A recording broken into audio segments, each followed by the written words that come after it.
What happens when a hip-hop empire is built on a lie? Loyalty and brotherhood. Self-made success. The party king. This is what we were told about Sean Diddy Combs. But now, the illusion is crumbling. Sex trafficking, racketeering, federal charges. The walls are closing in. These allegations, they aren't new. They go back decades. So why now? Why did it take this long for the truth to catch up? And how did he escape accountability for so many years? Today, we expose the illusion. Diddy's rise to power. How he convinced others to follow him. How he turned artists into kings. And then, how he took their crowns for himself. He used them, drained them, until there was nothing left. And through it all, he built a web of control that kept him on top. But before the rise, there was a climb. The early years, power and survival. Born in the slums of Harlem, Diddy grew up under terrible conditions. His father, Melvin Combs, an associate of drug kingpin Frank Lucas, was gunned down when Diddy was just 3. His mother, Janice Combs, left to fend for herself, a hard-working woman in the modeling industry, or something darker. Rumors tied her agency to prostitution. Diddy learned early the importance of control, dominance, survival. He refused to be a victim. He was hungry, charismatic, relentless. That drive got him an internship at Uptown Records, a door most could never walk through. But Diddy, he talked his way right in. From intern to talent director, Diddy climbed fast. But with that climb came great responsibility, a responsibility that if mishandled had consequences. The City College Stampede, a one and ignored. 1991, a celebrity basketball charity event, the hype, unreal. Security warns him, too many people, too little staff. But Diddy ignores the warnings.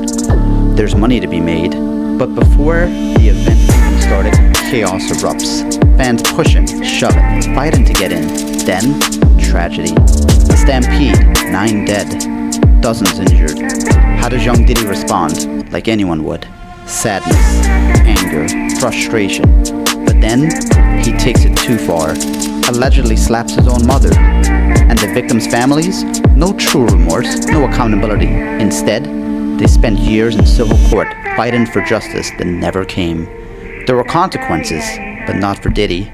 Uptown Records tried to move on. Diddy, still a force. He shaped the early careers of Mary J. Blige, Jodeci, Heavy D, but his ego, his hunger for dominance, too much for Uptown to handle. So they fired him. For most, that would be the end. But Diddy can't stop, won't stop. The birth of Bad Boy Records. Diddy was down, but not out. He knew one thing, he can never work for anyone else again. So he teamed up with Arista Records and his right-hand man, Kirk Burroughs. Together, they launched Bad Boy Records. A new label, a fresh start, a new era. It was time for Diddy to build his own empire. Enter Craig Mack, the notorious B.I.G., the Big Mac duo. 2 names, 2 stars, 2 kings. The fuel that put Bad Boy on the map. Flavor in your ear, juicy. Bad Boy was unstoppable. A fresh sound, a dominant presence. And at the center of it all, Diddy, everywhere. But success came with controversy and a near deadly outcome. One that would ignite a war between coasts. But Diddy, he saw something else. Opportunity. And he took full advantage until tragedy struck again. Biggie's death. 1997, Los Angeles. The notorious B.I.G. is murdered. The industry stunned. The fans heartbroken. The world divided. Was this another tragic loss, like the City College Stampede? Or was this part of a pattern? Publicly, Diddy mourned, but privately, he made moves. Rolling Stones wanted to honor Biggie on their cover. I'll Be Missing You, a global hit. No Way Out, Grammy winning. Diddy's brand exploded. His face everywhere. He was bigger than ever. But what about Biggie? What happens to a king's crown when the king is gone? The power play, control and betrayal. Every king needs his royalties, but for Biggie, there were none. Diddy had already bought them, early, cheap. Just like every other Bad Boy artist. A one-sided deal, a permanent power play. Smart business? Or something much more calculated? Whatever it was, Biggie was gone, and Diddy, he was cashing in, more than ever.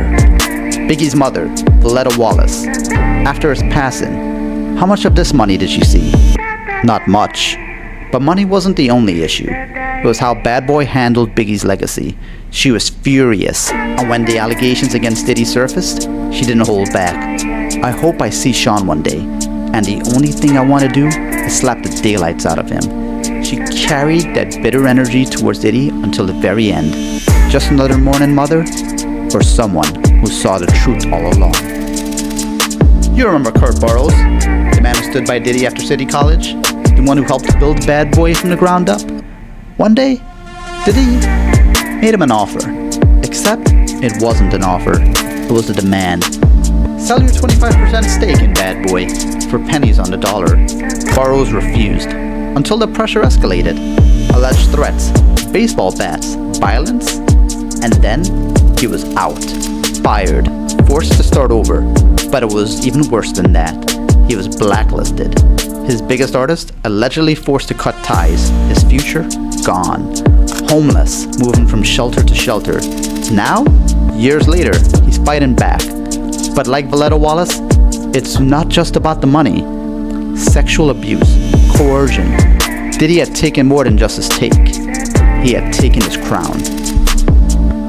Now let's talk about one of his other artists.